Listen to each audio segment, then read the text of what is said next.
There's a game about changing the world of Digimon. There are plenty of titles wherein the heroes or villains have a meaningful impact on the environments and the inhabitants, but few allow you to contour it the way Digimon World does. What always fascinated me was the cyclical nature of play, one which casts a harsh light onto the dark realities of our own lives. You birth a Digimon, work hard to achieve something, complete barely half of what you set out to, and then die, leaving behind offspring who are, vaguely better off.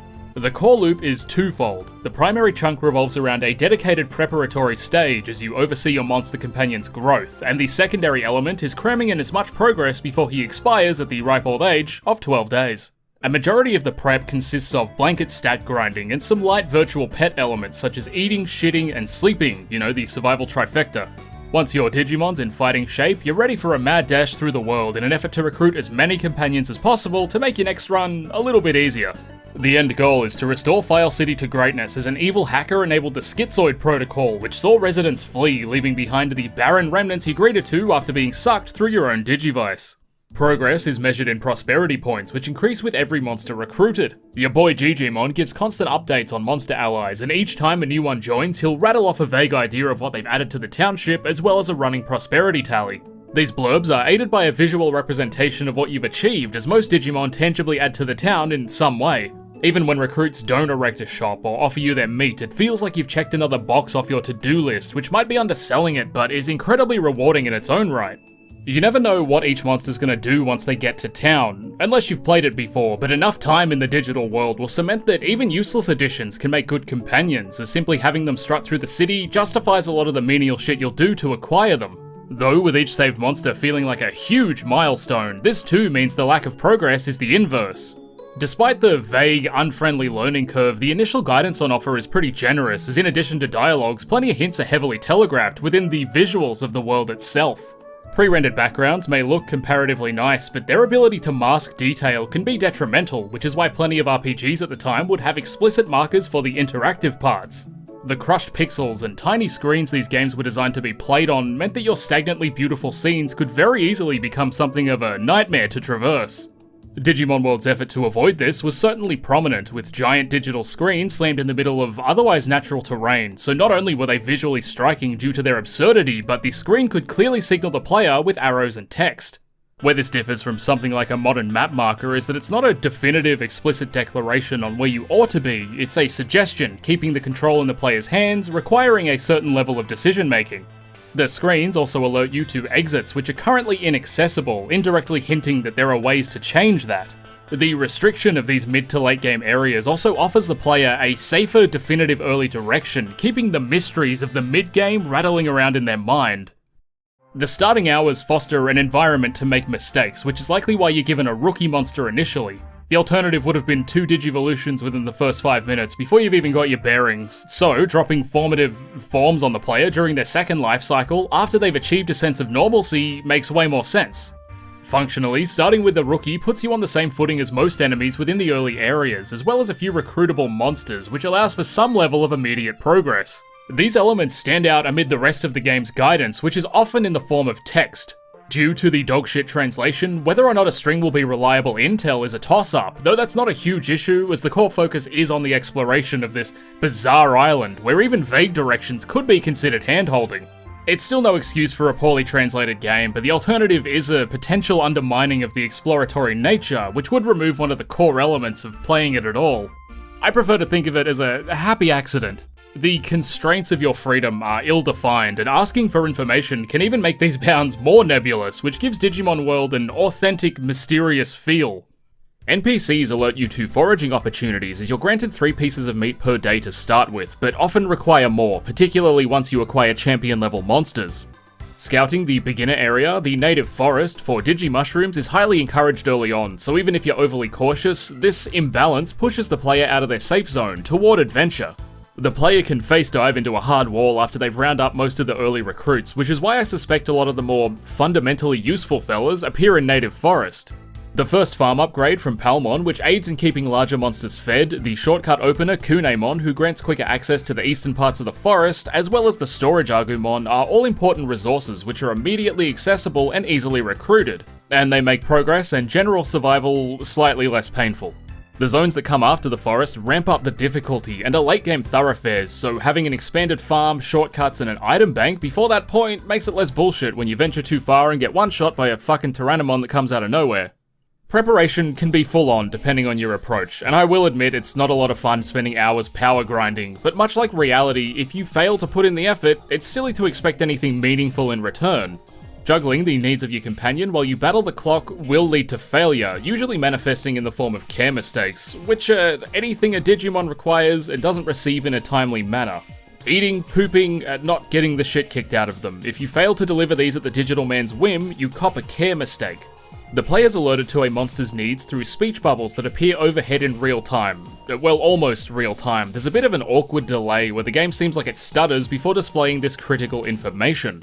Even if they did execute immediately, only one need can be displayed at a time, so for monsters subject to the survival trifecta, you'll have to wait for the food alert to play its animation to see that it also needs a nap. The status screen in the menu always shows monster needs, but having to pause the game to see the VPET elements should be unnecessary when the rest of the game takes intentional measures to occur in real time. If I had the ability to fix one thing in this game, it'd be the weird delay of needs, as it seems like a mild oversight and can actively hinder play. That's whatever. Needs manifest in a variety of ways. Hunger's pretty self-explanatory, Digimon gets hungry, you feed it. There are some intricacies, but they don't really matter. Defecation has some more complexities in that shit happens regardless of toilet, and their placement's sporadic. Occasionally, you'll have to expertly skirt around foes to secure your position on the porcelain throne. No one wants to be nursing a gut gremlin only to have their shit pushed back in. As a horrific aside, the monsters in the Japanese version dish out bellybusters at twice the rate of the English game, which means you'd need to stay glued to the seat to cure what ails these diarrhea behemoths. Poop mistakes aren't as much of an issue once porta potties are available and cash flows like a Japanese monster's sphincter, but the early game is still a bit touch and go. Care mistakes manifest in another form, a more sinister form. Overtraining or getting slapped really hard. Excess physical exertion will fatigue your flesh goblins, and there's no real way to cure it. You can temporarily halt it, but generally you've got to take it easy for a day, because if you push too hard, you get injured, and soldiering on with an injury will straight up wipe your monster. Outside of this, the only real negative to digital neglect is that happiness and discipline are lowered. Maintaining a high happiness is correlated with a longer life expectancy, and discipline dictates a monster's willingness to consume the performance-enhancing microchips you can shove down its throat. If a monster refuses your totally safe regulated silicon, you can scream at it to fix its attitude problem, but too much screaming will tank happiness. This can also generate an ailment that saps your hard-earned stats, so while they are minor elements, they still require careful management, much like everything else in the game. Care mistakes contribute to the process of digivolution, alongside the amount of wins in combat, Digimon weight and stat distributions, age, and probably other things. Navigating the Digivolution tree isn't solely about your achievements, however, as it also celebrates the underachiever, the failure, the bumbling fuckwit. Particular branches require your monster to have fought few battles or to be morbidly obese, generally resulting in Gamermon, but really, you're given every opportunity to make something of any given life cycle, so failing that ultimately comes down to user error. Even ending up with Sukamon or Numemon, the janitors of the digital world, isn't a dead end. You've still got options, as the failed monstrosities can be reverted to their rookie forms for a second attempt at being useful. All of these elements play a major role in progression, as Digivolution stages are the most important factors in going walkies. Not only do higher form monsters have higher base stats, but given that they've been alive for a longer period, we can also assume that they've trained harder. The stages cap at Ultimate, as there are no Megas. I mean, there's a couple, but they fall under the Ultimate umbrella. As much as I miss certain fellas in the shrunken roster, Ultimates destroy most things in a couple hits, so the inclusion of Megas would need more content and a smoother difficulty curve, and I'm pretty happy with how hard the game dunks on you as is. Digimon World is often cited as an unforgiving game, but I think people are hesitant to interface with everything it has to offer, discounting it as too old, chaotic, or poorly translated, when really, you're given every tool and opportunity to succeed.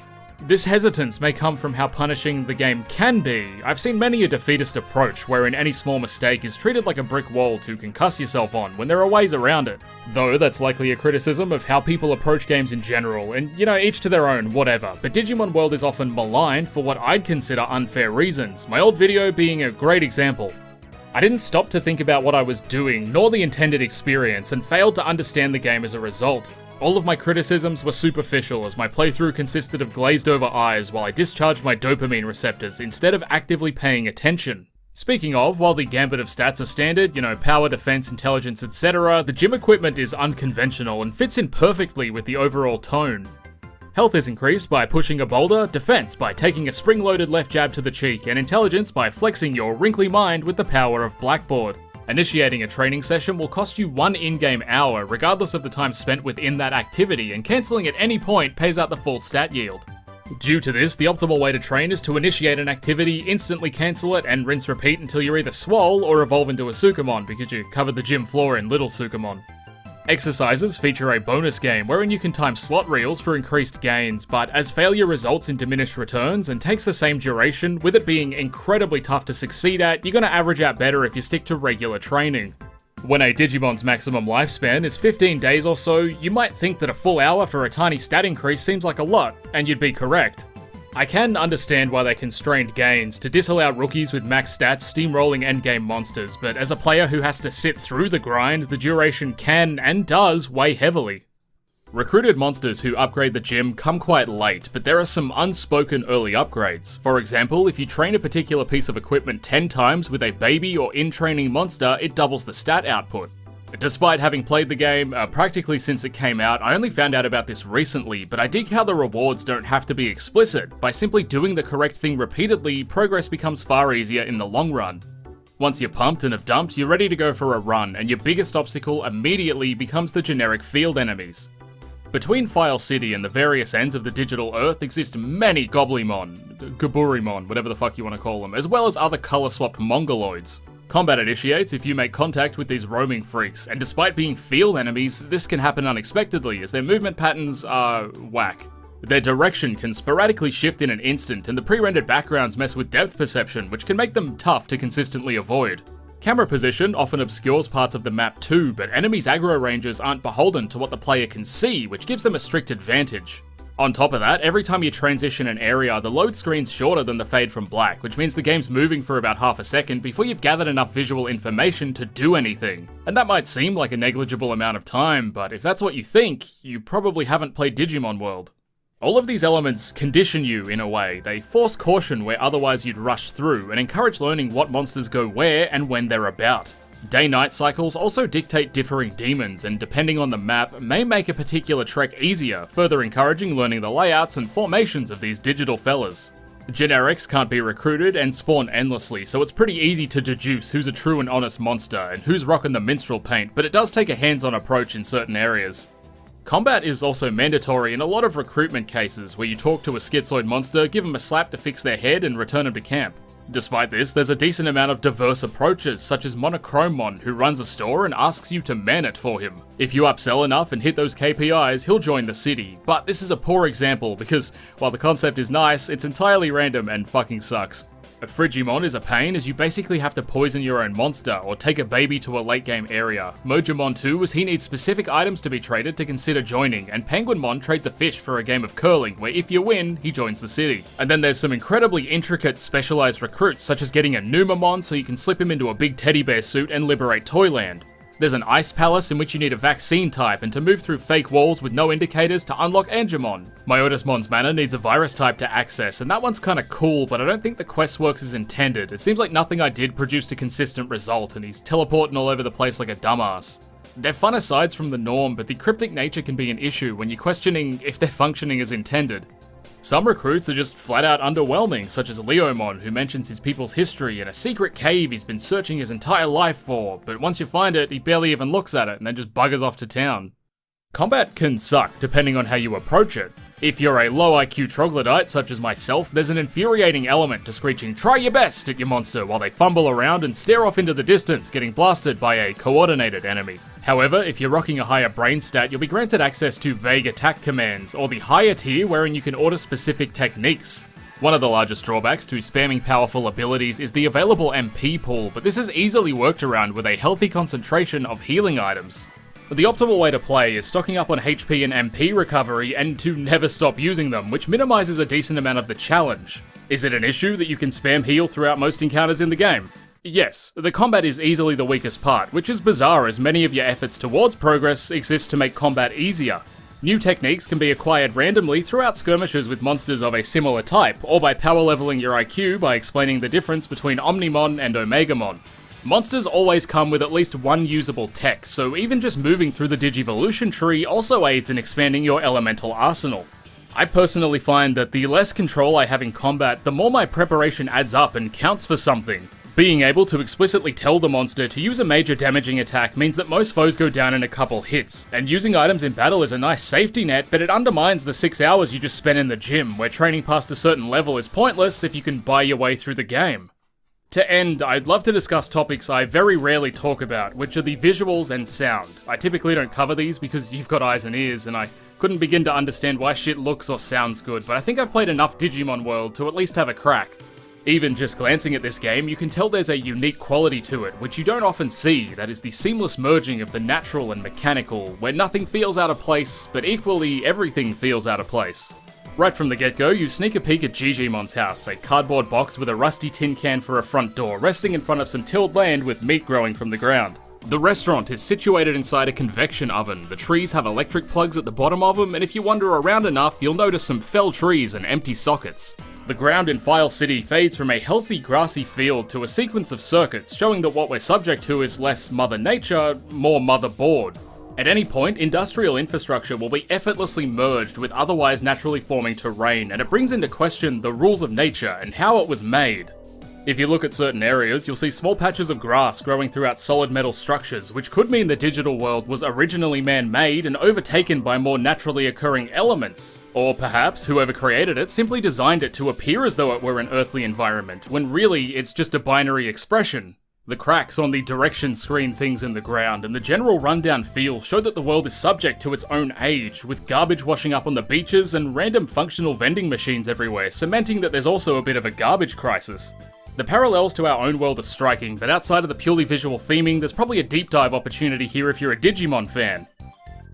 I'm sure someone will do it. Maybe there's nothing to it, and the world just exists the way that it does because some guy did some crude renders for a PlayStation game, but what a bizarre, exciting landscape that aids in the adventurous feel by being so familiar, yet foreign. Maps also feature intentional angles due to the pre-rendered backgrounds, with some of the pans fully detailing the scope of the world, which can make traversal a bit iffy, but it never becomes visually dull.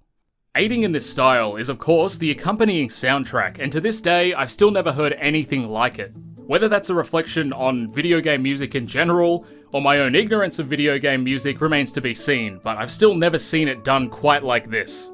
The File City theme is a simple sequence of notes over a simple town. The sharp string plucks inspire a sense of wonder and curiosity at the greater world around you, while letting you know that the town you're in is safe. The night variance is also simplistic, but calm and soothing. It's the kind of thing you could take a deep breath to as the world melts away around you. The perfect set of dings and dongs that inspire a tranquil feeling deep within, aided by the soft hum in the background. It's just pleasant. Exiting File City, the native forest demonstrates one of the reasons I adore sound in this game, the complete lack of music and solely relying on ambient noise. It's just birds tweeting with a slight echo, literally no other sound. It invokes the inherent beauty of the outside world to drive home how absent and natural this particular area is. The nighttime variant adds crickets and vague rustling, alluding to creatures shuffling around getting they freak on, minor touches that in execution went a long way to build these scenes. Drill Tunnel also has no music, just the majestic sounds of drilling rock with metal. The echo gives it a hollow feeling which the newly tunneled tunnel should sound like. This creates a void of sound in which the effects are given room to shine. The squeaky bounce of the protagonist's footsteps as the digital goblin shuffles along behind, the crunch of food beneath his teethies, the tummy grumbles and the following result of a grumble tum, the domestic violence, it all fits so well that you never really notice it, yet without it, there'd be something sorely missing. Great Canyon has howling winds and an ominous air to it. As it directly connects to Friesland, you can hear the adjacent chill on the breeze. Once inside Friesland, the wind is harsher, more chaotic, with a low rumbling beneath it. It captures the oppressive atmosphere, perfect for a late game area. The music tracks are all amazing. I can't really convey that because I'm a music pleb, but they never feel out of place. Tunes like Factorial Town sound metallic and give a real synthy, grungy feel, with brass trumpets and shit over the top. Now, the ultimate blending of these two elements is a catchy PS1 beat with ambient noise blended throughout, which is where we find Tropical Jungle's music. It's an up-tempo tribal beat with bird and chimp noises layered into it, which gives it such an authentic feeling. The night variant is a slower beat with more sporadic nocturnal animal noises, but still does a hell of a job orally putting me in these areas. I can't find any info on the composers outside of their supposed names, but they did a fantastic job, as without their compositions, Digimon World would not have half the appeal that it does. They crafted an audio experience that enhanced the atmosphere to such an extent that I can't imagine the game without it. The music has also stuck with me personally for well over 20 years and deeply awakens a time I can never return to, with associated memories I'll never forget. Mostly of playing Digimon World. And that's Digimon World for the PS1. I feel like I can finally categorize this video as slightly less cringe. That music bit was pushing it though. I'll see you next time for Digimon World 2. I've seen a lot of challenge runs recently, but none for one of the greatest RPGs, The Legend of Dragoon. What the fuck's going on, fellas? Even before the onslaught of challenge run videos popped up, I'd always wondered if it were possible to beat this game with items only, which would entail no attacking and no Dragoon form, so let's give it a go. I will use blocking, mostly to skip turns, but also to offset the lack of healing, and of course, fleeing for my own sanity. In most standard playthroughs, attack items are neglected in favour of the addition and Dragoon systems. They're far from awful, in fact they often out-damage melee attacks, but they're just not cool, which feels out of place for a game like this, where everything's pretty cool. A character throws a shiny thing at an enemy and then you blast your thumb off your hand, mash an X to get the highest percentage, which increases damage. When it comes to deciding between timing inputs for slick anime combos and transforming into an armored dragon warrior, or simply pressing the X button over lengthy magic effects, there's a clear winner. Not to mention the inventory limit of 32 and the crippling lack of remuneration. There's legitimate reasons why people don't stack attack items, but fuck those nerds, we're stacking hard and we're gonna see how far I can get. Admittedly, not very far. As the game begins and Dart darts off to Celes, we immediately hit a roadblock. Also, here's the obligatory spoiler warning, so if you haven't played it, you probably shouldn't watch, but, look, bro, I don't care, whatever. I'm not going to be precious about who watches my videos, I'm desperate at this point. Jumping the fence, we're met with two guards who force an encounter, but we only have one attack item in our inventory, the Fire Elemental Burnout. Prior to this, there's no way to grab extra items, no save points and no stores, so we have to clear this encounter with two standard attacks, as the enemies take 1 damage from a burnout due to their fire resistance and have 4 health each. After this, we grab the burnout from the box, because we're probably going to need it. Leaving the area, a follow-up encounter features 2 underlings and a big boy. One of the underlings requires a standard attack and the other one flees, which is great. Now we've got 2 burnouts for the boss, who isn't resistant to fire, so he takes 2 and dies, leaving us having used 3 total attacks. There's a few tricks I looked at to get around this, the New Game Plus glitch where you carry over an old game's data into a new save, or the debug menu which allows you to warp to particular areas. Both of these would require cutting the power during a save, and the only way to save is after the first encounter, so the absolute best case would be skipping 1 mandatory melee attack. After some extensive reading, it seems these methods can also produce later issues such as softlocks, so I decided that it's not worth it. I took the L and started the run after these introductory encounters. Dart will forever have 3 uses of double slash, but if all goes well, that should be it. This is where the real run begins, and we head through the forest outside of Celes where there are no required battles. Grabbing 1 burnout from the merchant and 1 from a chest, we get through with minimal issue and on to Helena Prison to rescue our sweetie. Shit starts to ramp up a little as the first mandatory encounter is a warden who has 9 HP and fire resistance, which means burnout do 1 damage with a level 2 dart. The only damaging item I could buy at this point is a burnout for 10 gold, so I return to the forest to farm Trents, as not only do they drop pellets, an earth damaging item, but they also yield 9 gold and die to a single burnout, which keeps my stock high for the farming. Unfortunately, I fought enough of these bastards to hit level 4 and never got a pellet, so I tried to clear the warden again with my higher magic attack, and sure enough, a decently mashed burnout does a whopping 5 damage. He takes 2 of these and experiences one of the worst deaths you can have, being burnt alive. Good job, champ. From here, the merchant will sell you spark nets, and in addition to costing the same as burnouts, no enemy in Helena is resistant to lightning. Dart's magic attack stat means we can one-shot the enemies here too, so I dump my entire inventory to max out spark nets. Helena can be a tricky map, as there are many narrow paths with wardens spawning randomly at the exits, and the battles can't be run from, which is why I over-prepared.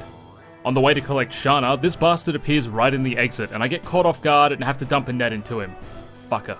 We find our boy Lavis, give the 3 guards a shock they won't soon forget, clean the place out, and then exit to fight a mandatory man on an elevator.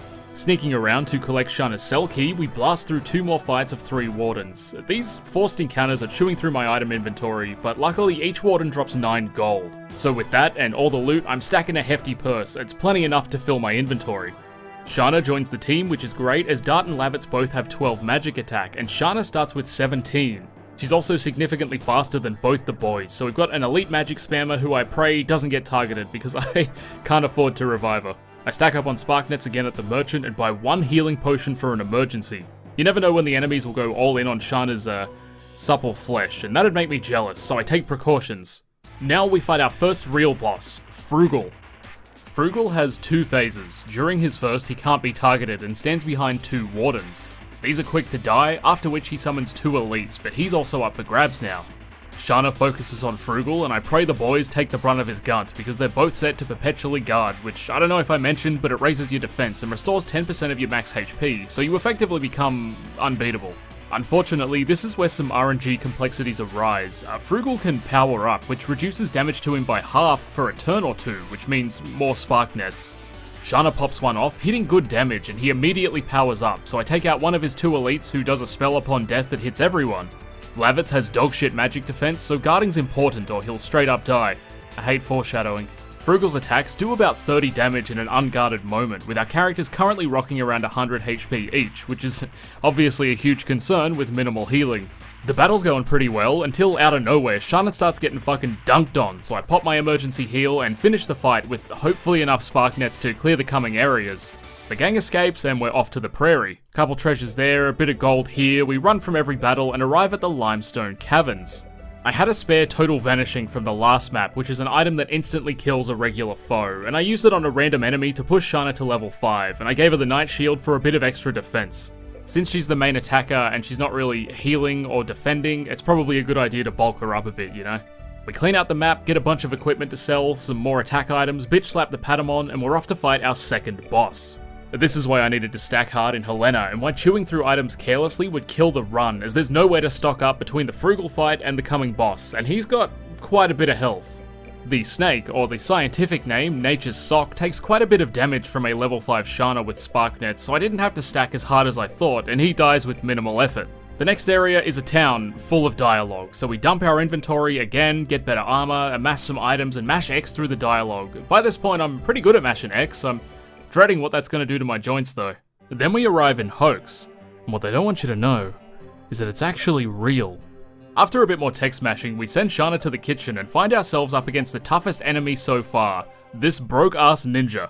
It's neat seeing intended systems subverted, as Hoax contains 2 bosses, both of which have a core melee component. As we're not using attacks, we never really see these execute, which is why the ninja is significantly harder than normal. Once my N-word gets under a certain amount of health, he creates shadow clones, which can't be attacked, but do some light attacking themselves. The intended way to fight this guy is to give his real form a bonk, which dispels the clones, but magic doesn't clear the shadows, so this encounter with a single enemy in a light gimmick becomes a real boss fight against 3 brothers.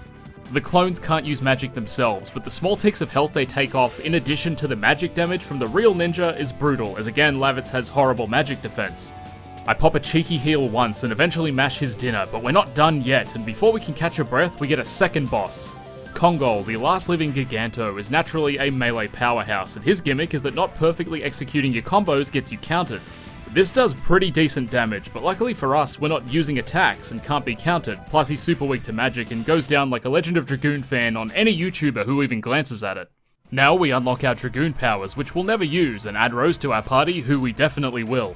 What's great about Rose is that she's a better Shanna, in looks and early game stats. She's like a fine wine in that her value increases with age, and this bitch is over 10,000 years old, so I'm confident she'd sit well on my tongue. She comes rocking 40 magic attack, and everyone at this point has about 20, so we've effectively doubled our damage and can backbench Lavitz to, keep him from doing anything silly.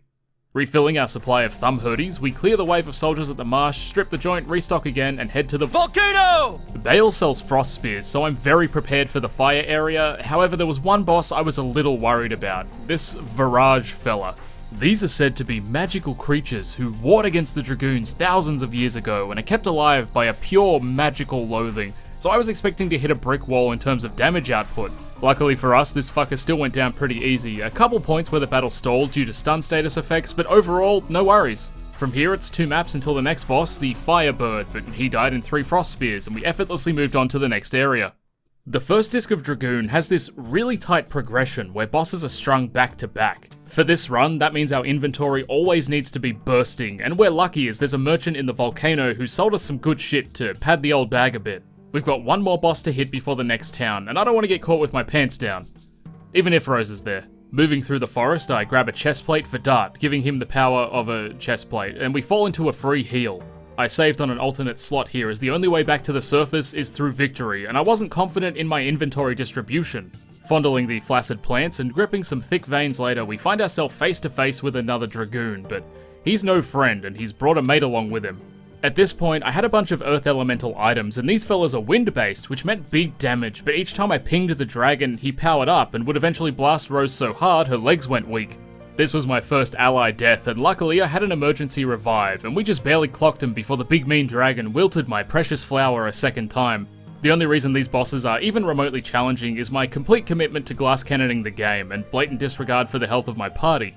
Lavitz gets some nice armor, which is good, because I feel like his torso needs some fortification, and then Shana gets down with the sickness, and we take her to a doctor in the next town, Lohan. After another stock up and a new hat for Rose, increasing her magic yet again, we weep at the fact that we can't afford a legend casque, which is the best helmet in the game, and carry on to Shirley's shrine. This area is empty, the chests contain taunts and bad vibes, and that's not what this run's about, so I expertly run past everything, go for a cheeky roller coaster ride, and arrive at the boss, Drake. Drake is a bandit with some tricks up his sleeve, but these are mostly hindrances for melee fellas. He's got a set of 3 bombs that slowly roll towards each party member, and a sticky web barrier that catches weapons, but since we're blasting magic that hits everyone, we plow through them with no issue. The next boss, Shirley, is all talk, so we have a chinwag and we're back to save Shana. Turns out she's a Dragoon too, again, tragic since she'll never know the euphoria of a Dragon Knight transformation, and then we enter the tournament of strongly man fighters.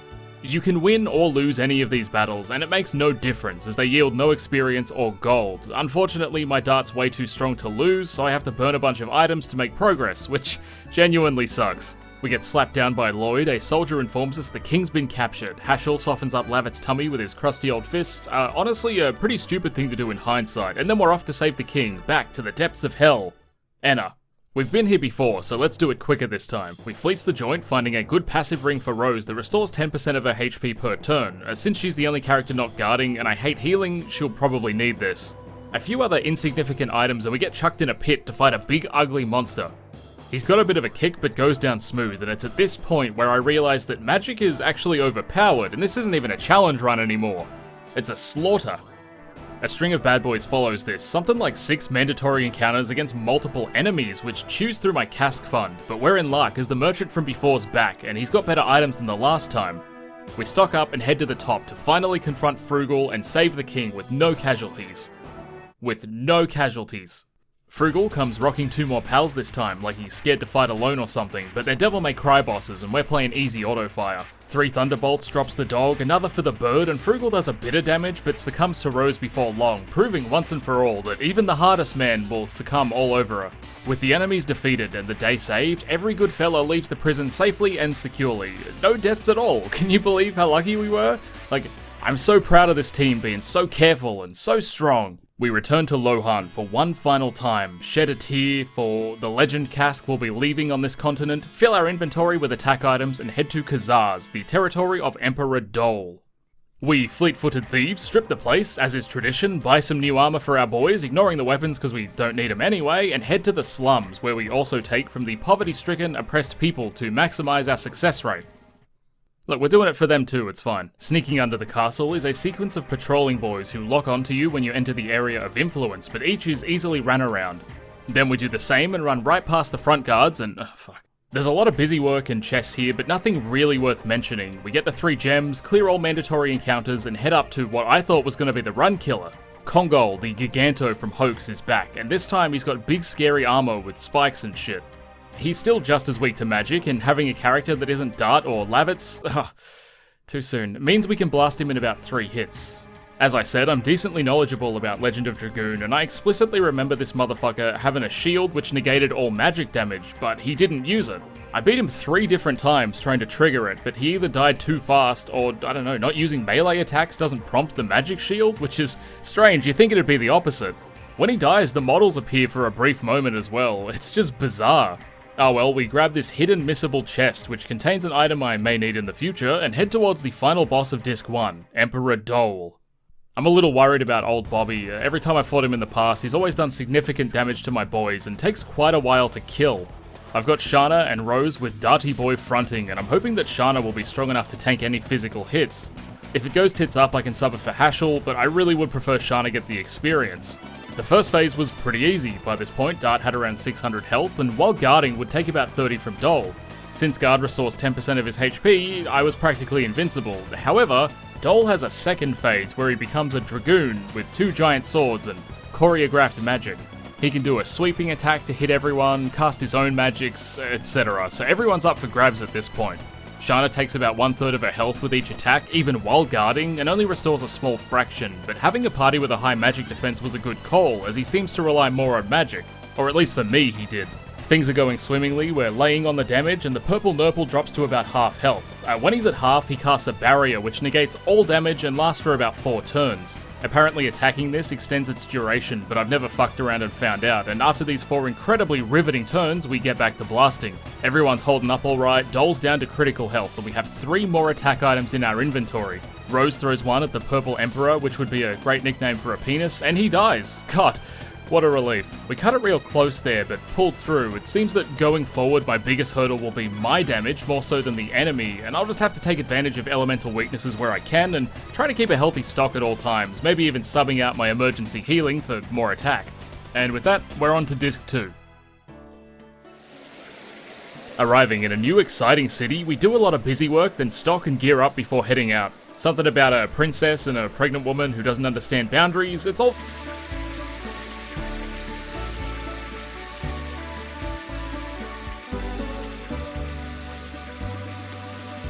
very unimportant to this run. On the way to a city where we feel a bit more welcome, we meet the survivor of a nuclear fallout, and as you can tell by the music, this little fella thinks he's a boss fight. With a pathetic health pool that we very quickly blast through, even his mates bail the second pressure's applied. However, Dart's retarded and loses his Dragoon spirit, so now we're without this incredibly important power, and this is where the run gets super difficult. Oh wait. We hit up the new town and collect my favourite jailbait character, Meru. Was it supposed to be Mel? Because Meru sounds really wrong. Like, Meru is supposed to be like Mel, and they just mistranslated it. I don't know, Meru's a stupid name. Anyway, she's basically a faster Shanna at this point, and even has higher magic attack than Rose, so she'll be my wife friend from here on. She's a bit of a riskier play with the lower health and physical defense, but I think the speed will more than make up for it. Plus, the reward for collecting 20 Stardust is an accessory that increases max health by 50%, so she can wear that for now. A shitload more exposition later, and we're in our first real fighty zone, the Valley of Corrupted Gravity. I wonder why they call it that. A handful of chests and a free heal later, and we come up against another Virage boss. This fella's a bit different to the last guy, in that he has his entire body, but he's just as much of a pushover. Even with the additional parts, magic that targets all enemies makes short work of this supposedly magical being. Next, we're on to the Giganto place, and we skim through it, we fleece it, grab the Bandit's Ring on the way, which increases a male character's speed by 20 points. As Hashel's mandatory for the next boss, he can use this for a little bit.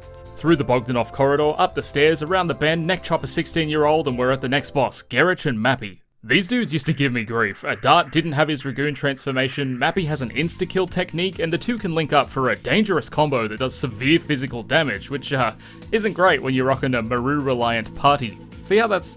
I could have said Mel-reliant, but I said Meru-reliant, and you gotta like a sad dog.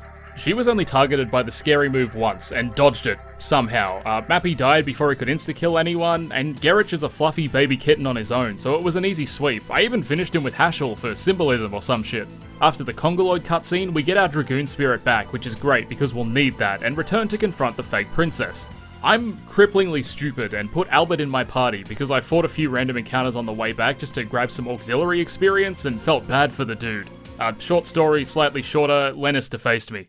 After a shameful reload, I made the trek back to Lohan to stock up on fire burny items, because Lennis has always been a moist casual filter, and then I returned to stomp the bitch by spamming burnouts. She's fast and does double damage to Dart because he's a fire type, but nothing particularly interesting happened. I struggled through, and a win is a win. Now we go for a cheeky sail on the bloat, grab some Stardust, and then the mistakes of the past ram us from the side. This dungeon is the spookiest part of the game. The ghost ship, ooh! As almost every enemy's a darkness type and the store on the ship sells light items, this was pretty easy. Oh, I'm just kidding. I got wiped by a regular enemy because I was too proudy and was ailed to death. It wasn't entirely RNG that fucked me, I was being stingy and didn't want to cast the not at all expensive elemental items on such minor enemies. It's an important life lesson, I think. If you ever see a ghost ship, just leave. On my return, dragging my whole ass with me, I cleared it effortlessly and mashed through more exposition before Dart and Rose were cast into the salty blue. Lots of sad Rose later, and we meet up with the crew again to take on Lennis and her pet dragon, and this time she's slightly less difficult, because I bought more fire items. It was the same approach as the former fight. Dart blocks and heals because he takes double damage, with Meru and Rose spamming fire magics. The dragon died in 5 well-mashed burnouts, and Lennis had a slightly higher magic defense but wasn't far behind. The rest of Disc 2 is exposition and kissing, so we move on to Disc 3. After the first chapter, Dragoon drops off hard and subs gameplay for exposition, so if it seems like I'm skimming over a lot of shit, it's because I am. We paddle around on a peanut and collect a new accessory for Meru to increase her magic attack by 20 points. It's expensive and removes her health increase talisman, but we're looking for damage output, not a long-term relationship.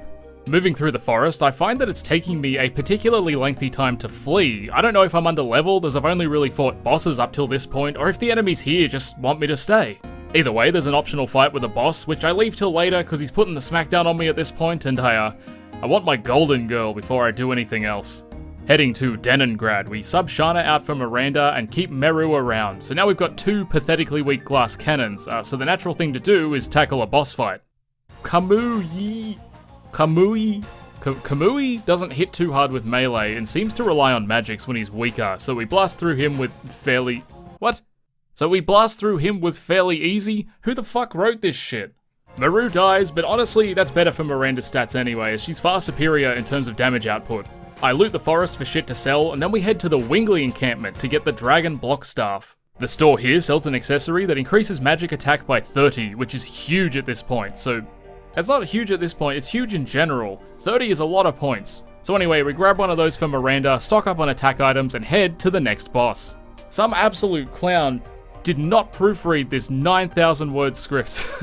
Moving through this annoying stage, I pilfer the chests and end up at a boss. He's a rock with a staff in his brain, so naturally, he's the toughest thing I've fought so far. What I wish I knew was that the boss has a fairly high magic defense, and if you take too long, he levels the party down, reducing damage. So I was blasting away casually with my magics, like surely I'll win this, the game's been a joke up to this point, when I'm suddenly down a bunch of levels, barely hitting him for a fourth of what I was doing at the start of the fight. Before too long, he's down to critical health, and I have barely enough items to take him out, and then he pops a heal for about a quarter of his health and I run out of items.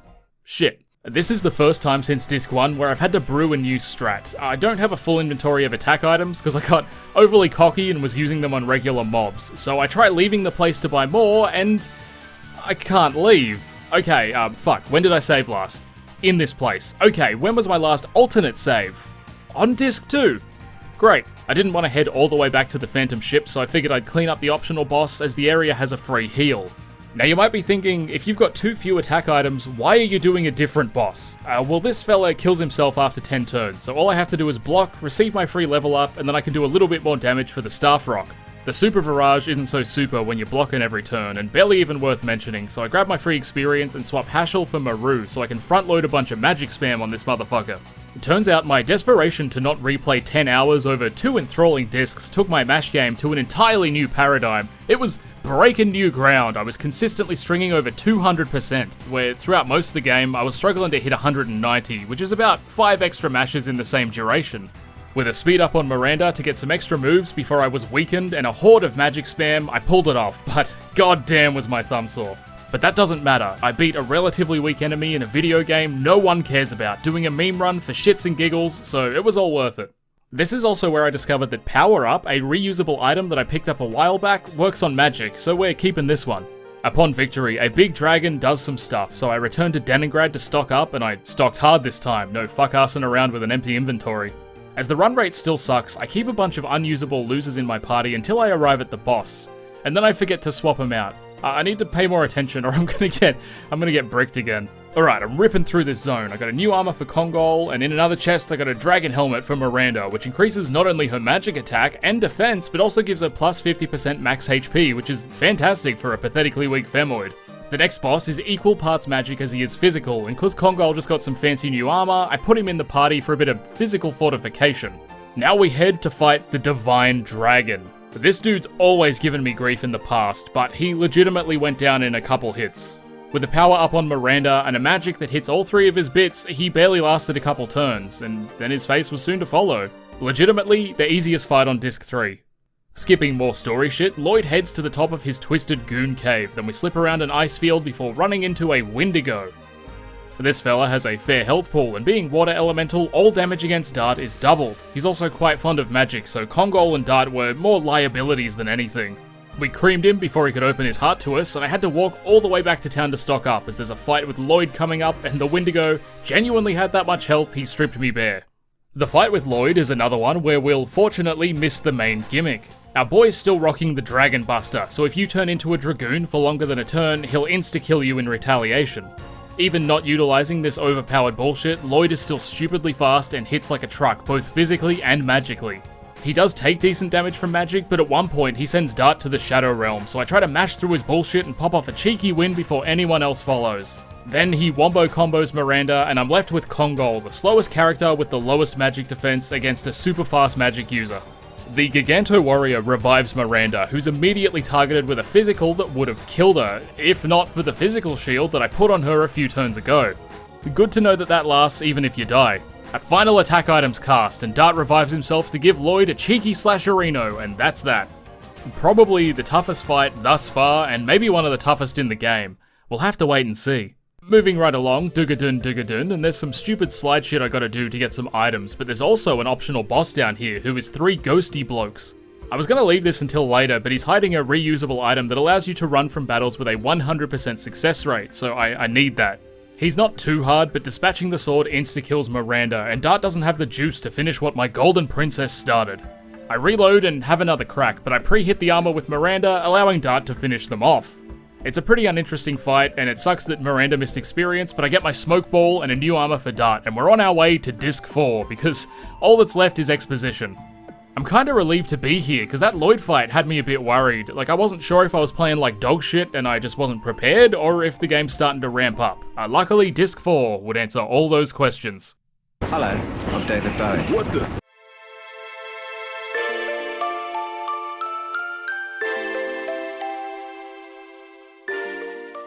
We open with a bit of exposition and get thrust into a desert map. Fucking desert maps in JRPG, man. If you can name a good desert in a JRPG, you're a liar. Luckily, this one's not too bad. There's enemies we can physically avoid to sidestep encounters, and a few items I neglect to pick up, which will become incredibly relevant later, but we'll talk about that when we get there. More exposition and backtracking, and we finally take the ship to Hashel's hometown to cash in the 50 Stardust we've been quietly accumulating throughout the game. This will unlock the super duper secret hard boss, and we continue to the first dungeon. The magical city Aglis is full of babbling sperm demons that give up the strongest magic in the game, Psych Bomb X, which is reusable. Reusable items don't leave your inventory, but can only be used once per encounter. I no longer have to run from random battles, as I can one-shot everything, which means I can clear up some space to make room for more damage output. And this will be very necessary, as the first boss on Disc 4 brutally demonstrates why. I straight up just don't have the inventory to take him, which forces a reload as I can't leave Aglis. Now, you'd think that with my troubles on Disc 3, I'd have learnt my lesson and would have saved. On Disc 4, in a second slot. You're wrong. My last alternate save was just before the start of Disc 4, and that makes me upsetty spaghetti, but I suck it up and I run through Disc 4 again, dodge all the items in the desert for a second time, because I'm fucking stupid, stock up to the extreme, and get busy cracking. This fight isn't risky, but it does take every single one of my attack items to beat him, but with a bit of luck, we barely clock it and progress. Arriving at a new area, we get a free trip back to the main world, which is handy as from this point onward, no store sells attack items. I think it goes without saying that I was shitting myself at this point. I was 30 hours into a run, plus or minus 10 because of my abysmal saving habits, and the stores stopped stocking my ticket to completing the challenge. Disc 4 was where the real run began, as I was operating within extreme restrictions to minimize my use of attack items, and if the previous boss was anything to go by, it wasn't going to be simple. I returned to the real world and dumped most of my inventory, but I kept Power Up and Psych Bomb X, which gave me 30 slots to cram with attack items. I saw this as a great opportunity to get some free levels by doing a handful of side quests, and the higher my stats are, the less items I'll need going forward, so I head on over to where the Dragoons of Old rest. This is a collection of 4 fights, which are reasonably difficult and are collectively worth about 4 or 5 levels for my crew at this point. There's nothing really worth mentioning, but I clean them all up with only 1 trip to restock, and at this point my Legend Cask fund has reached its goal, and so I head on over to Lohan to grab one, and I put it on Kongol because he has dogshit magic defense. But these special helmets grant extreme increases to magic defense, a 50% dodge rate for all enemy magics, and a small bump to magic attack, so having even one of these breaks the game, but with absolutely no item slots for healing or reviving, I'm probably going to need 3. There's only one more side quest at this point, and I am not ready, so I continue with the main story for now, and I'll reconsider my options at a later date.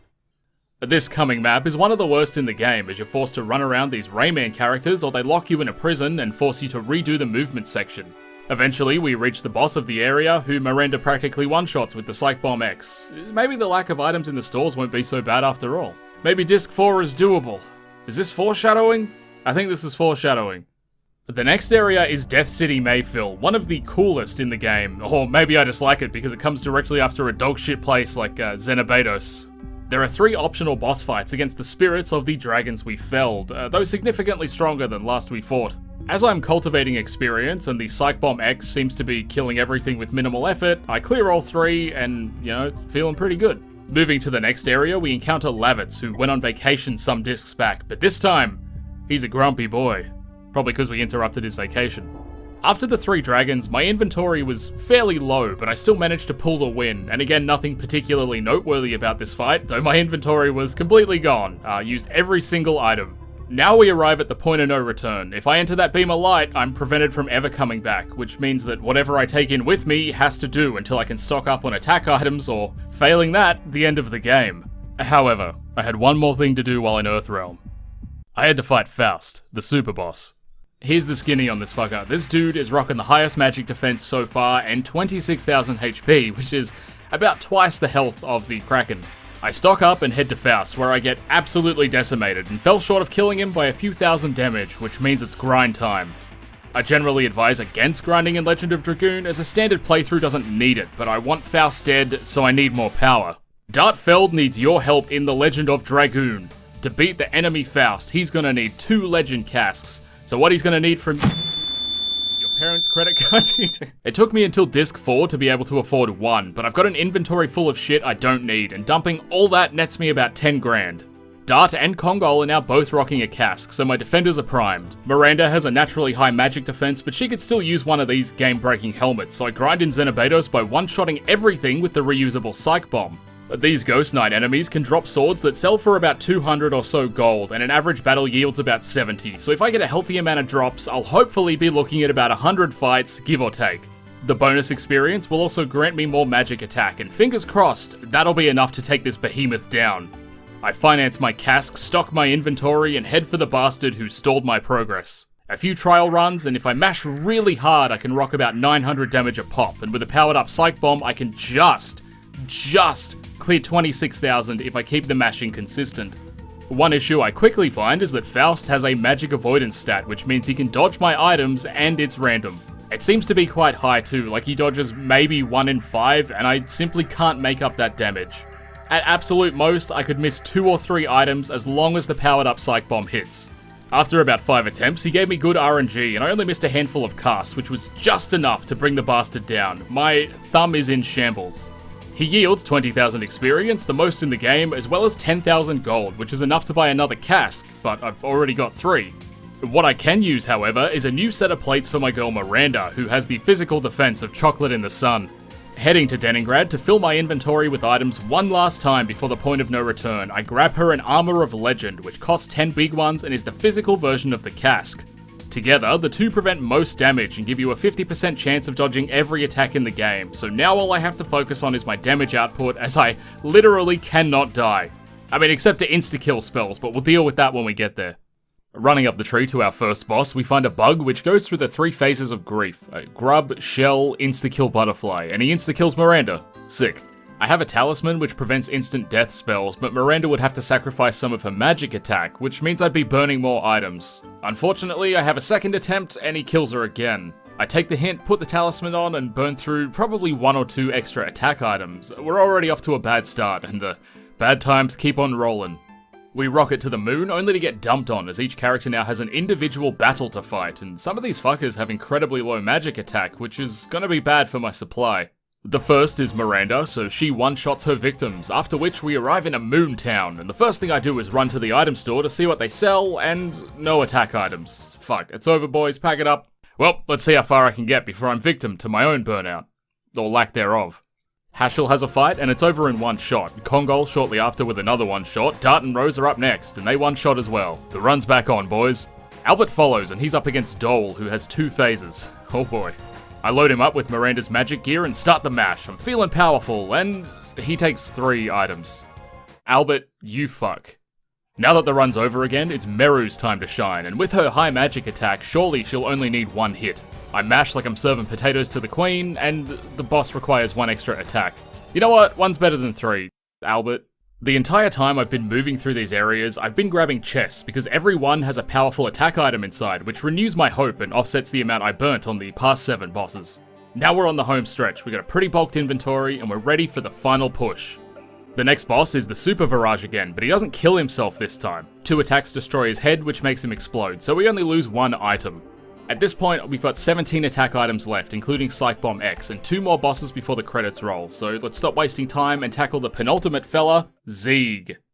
Zeeg is Fire Elemental, so we can ping him with some water moves for extra damage. He's barely a threat and goes down with 5 items used, giving us 12 to work with. We move forward, we're face to face with the final boss. Shana shows her feet for free, which made the whole journey worth it. Lloyd rocks up, gets death beamed by Frieza. We inherit his power, and we're poised to take on the final boss, Melbu Frama. This is where I come down from the euphoric ride, and the harsh realization hits me. The final boss has almost twice the health of Faust and a higher magic defense. To beat him, I'm gonna need more than 12 items. Faust had 26,000 health and 200 magic defense, with Melbu Frama having 42,000 health and 250 magic defense. Needless to say, with my current inventory stock and at my current level, it's just not doable. So that's it boys, run's over, thanks for watching. But wait, enemies drop items, right? What if I could just mass farm an enemy to fill my inventory? Well, turns out every moon enemy has an 8% chance of dropping a powerful attack item, so it's grind time again. I head to the Dragon Nest area, where you can encounter 3 baby dragons, giving me 3 chances at the 8% drop per battle. I need 19 items to drop, which is going to take a while, but there's a chance of encountering Triceratops here too, and they pay out 2,000 experience, which is the most of any normal random encounter. I spend a good couple hours stocking my inventory, I get a couple level ups, and head toward the final challenge, with my heroes ready to see the conclusion to their abridged story. I do a quick test run for damage to calculate it all out instead of spending 40 odd minutes throwing items at him only for it to end in tragedy. Miranda throws an unbuffed item doing 800 damage, a buffed one does just over 1200, and a buffed Psych Bomb X does a whopping 3200. 28 lots of 800 plus 2 1200s and a single 3200 work out to be 28,000 health, roughly 14,000 shy of the 42,000 I have to do. Fuck. This is where the aforementioned skipping all the items in the desert really bit me in the ass, as in the same way that Power Up increases magic attack for 3 turns, there's an item in the sandy locale called Power Down. As you can guess, this decreases magic defense for 3 turns, and while it wouldn't have given me the required damage, it would have lessened the torture I was about to go through. Miranda was still in the early 40s at the point of realization, so I still had some unclaimed stats to utilize and worked out that I need to do roughly 1200 damage with an unbuffed attack to guarantee victory. I ground and ground until I was in the late 40s when I noticed a pattern. Miranda was gaining 3 magic attack per level, which meant that I had a finite range that I'd cap at. Starting from 42, I had a potential 54 more magic attack and worked out that each point correlated to 9 damage. With each level up granting me 27 extra attack, I'd need to hit around level 58 to get the required figures to put this man in the ground. The level cap in Dragoon's 60 and grinding takes forever, but I guess that's what we're doing. My grind method was simple. I had Meru try to die, that way the experience was split in half instead of into thirds. Dart was too strong to die, however, as guarding would make him invincible, and I couldn't burn turns without attacking. On a trip around the moon, my Miranda got one-shot by an enemy I failed to run from, which meant that I could kill off my Dart if they hit him with the same attack. Luckily, I triggered it, and had enemies periodically wipe Dart and Meru for 100% of the experience yield, which meant that Miranda was power leveling at 3 times the speed. It was pretty tough to pull off as I couldn't guard with either character, but I still had to burn turns, so I'd hope for an enemy to move before us and wipe either Dart or Meru. Then I'd burn a turn with one of the survivors by using a power-up on Meru. If she stayed alive, her next turn would be spent killing the enemy with a Psych Bomb X, but if she died, Miranda would finish the mob for the full experience yield. After each battle, every ally revives with 1 health, which made this a fucking pain in the ass, and it only went to plan maybe 1 in 5 times, but most fights ended with at least 1 dead, so my speed leveling tech worked pretty well.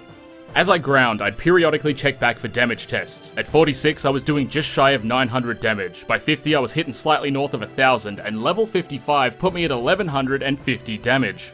I was getting close to the required amount, but grinding to win a game like this seems kinda anticlimactic, so I stopped grinding at 56, which was still not enough to take him when I shifted the emphasis back on myself, my own abilities. But that's right, I started trying to mash faster. The items that drop from the moon foes are the strongest attack items in the game, and they don't allow you to mash for extra damage. They do a flat amount, which is the equivalent of a 200% mash, and that's great, if you're not doing a shitty challenge run. Luckily for me, I had a few leftovers from Earth which were mashable, and if I could thumb pound that button faster, I could do just enough damage to claim victory. I could consistently mash to around 200%, which is roughly 8 or 9 presses a second.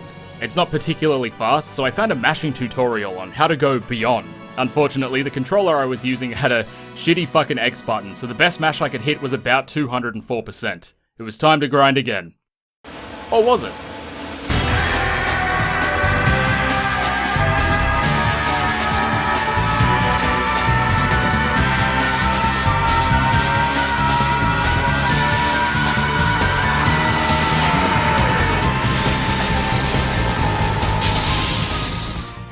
By the time my training was complete, I was consistently hitting 230%, often going beyond, and I'm sure that if I kept at it, I could take it even further, but it was just enough to seal the final demon and secure victory using nothing but items and 3 double slashes at the beginning of the game.